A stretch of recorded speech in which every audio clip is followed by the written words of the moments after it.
नमस्कार मंडळी. आता छापाकाठात बघून आलो या ना, असला पिक्चर आहे म्हणजे ना तुम्ही नाही बघितलं तरी चालल हो. म्हणजे मी हे बघा, मी हाय की मकरंद अनासपुरेचा फॅन, तेजस्विनीचा फॅन आहे बिग बॉस पासून. पण असली ऍक्टिंग म्हणजे ऍक्टिंगचं सोडू, स्टोरीच नाही पिक्चरला. काय बघणार तुम्ही जाऊन पिक्चरला? एवढी फालतू स्टोरी ना.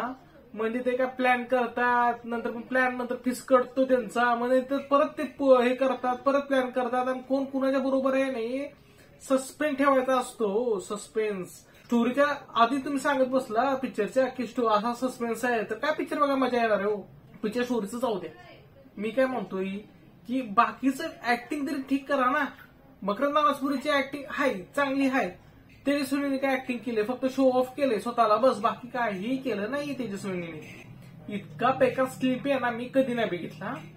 म्हणजे तुम्हाला पिक्चर हमखास बोर करणार ही माझी गॅरंटी आहे. तुम्ही थिएटरमध्ये जावा नाही तर नका जाऊ, हे मी तुम्हाला सांगतोय. पिक्चर तुम्हाला बोर करणार म्हणजे करणार. एक आहे पैशाला हसायला येत नाही, एवढे मोठे मोठे कलाकार आहेत छापाकाठामध्ये, तरी एवढंच काय फायदा आहे ना पिक्चर करून. मग म्हणजे ही जोडी आहे, म्हणजे ह्या जोडी आहे. तुम्हाला जोडीसाठी जायचं असेल पिक्चर बघायला, तुम्ही जाऊ शकता पिक्चर बघायला, माझी काही हरकत नाही. पण निव्वळ पैसे बर्बादी आहे. तुम्ही पिक्चर बघायला जाऊ नका. पिक्चर सोडा, म्हणजे तुम्हाला थिएटरमध्ये पिक्चर बघायला पण भेटणार नाही, कारण की शोज लागले नाही जास्त पिक्चरचे. माझ्या इथं लागलेलं म्हणून बघायला गेलोय मी, तेव्हा मला बघायला भेटलं एकच. आणि थिएटरमध्ये जास्त गर्दी नव्हती, 10 जण होती थिएटरमध्ये बघायला पिक्चर. त्यामुळं आता अॅनिमल चाललंय, त्यामुळं काही हरकत नाही.